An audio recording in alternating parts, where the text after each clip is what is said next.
I failed. I held on as long as I could. I love you all. I tried to give you a smooth ride. It's closing time. This is the one he left on the mountain. A note from Delta Airlines pilot Brian Whitkey, who died by suicide in the Utah mountains in June of 2022, aged 41.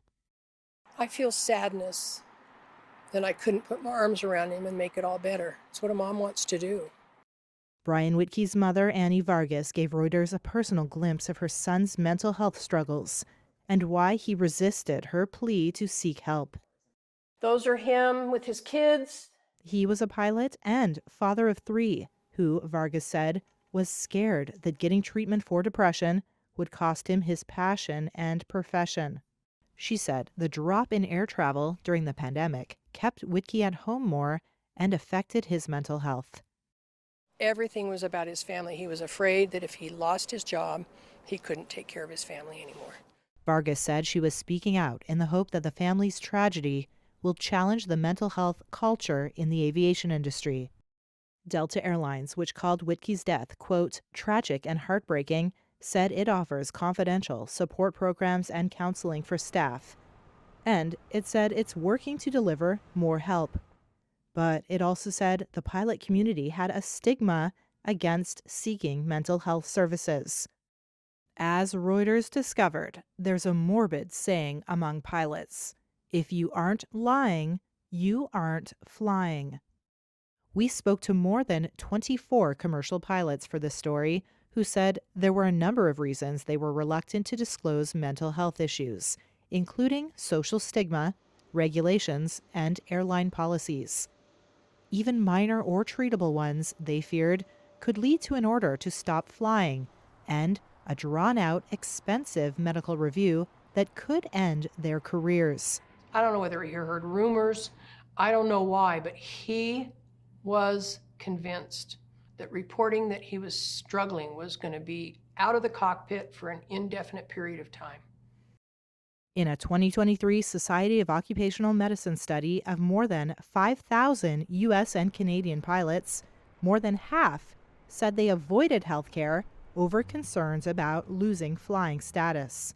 I hear from pilots all the time who struggle with the decision to get treatment. Los Angeles-based pilot Troy Merritt voluntarily grounded himself a couple years ago after realizing his depression and anxiety were too severe to fly safely. I just couldn't go to work. I couldn't get myself out of the house. It was one of the most intense, experiences emotionally for me. Merritt spoke on the condition that Reuters would not identify his employer. He says it took 18 months with stable medication, extensive psychological and cognitive testing, and thousands of dollars out of his pocket before he was cleared to fly again.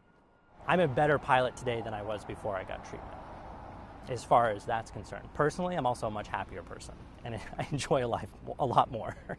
In a statement, the FAA said, quote, "We encourage pilots to seek help early if they have a mental health condition, since most, if treated, do not disqualify a pilot from flying." Pilots must stay healthy, both in body and mind, to keep their FAA medical certification, which they need to fly. In some cases, medical exams are done every 6 months. Severe conditions require an extensive FAA review that can take up to a year or more. And while the FAA says it is committed to prioritizing the mental health of pilots based on the best medical science available, Merritt says the review process is too long for patients who have responded well to treatment. It's my firm belief that the industry will be much safer if we make access to mental health care easier for pilots. Because avoiding mental health care opens up the door to pilots who avoid taking care of their health. And that's when problems can arise in the cockpit and safety issues can come about. In 2015, a Germanwings co-pilot with a history of severe depression flew a jet into a French mountainside, killing all 150 people on board. In the decades since, regulators and airlines have introduced reform, but haven't produced a global system for addressing pilot mental health. But in the United States, the FAA has made progress. For one, it's broadened the list of approved medications for mental health conditions. Airlines and pilot unions have also expanded confidential peer support programs.